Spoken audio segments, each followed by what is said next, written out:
Welcome to the Tech Egg. Don't get scrambled. Enjoy the video. You begin by making sure two-player profiles are active on your Ps5. This is required because Minecraft uses separate accounts per split screen slot. Once done, press the second controller's PS button to pair it, then sign in or use a guest. After both controllers are connected, launch Minecraft Bedrock and load your world.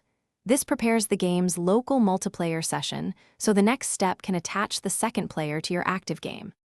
Now that your world is running, make the second controller join.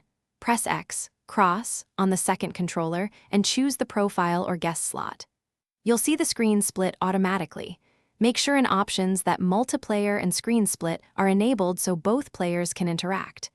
If you need different control mappings or a different split orientation, open Settings and change the split layout to horizontal or vertical so visibility and comfort match how you play together. To finish, confirm both players have control and separate inventories by opening each inventory. This prevents item conflicts. If you notice frame drops, make sure render distance is lower or close other Ps5 apps to free resources, because local split screen increases GPU load. If the second controller won't join, reconnect its cable or re-sign the profile. Restarting Minecraft or the Ps5 often clears session issues. With those fixes, you should be playing split screen smoothly. Thanks for watching. Consider subscribing if I helped unscramble your problems.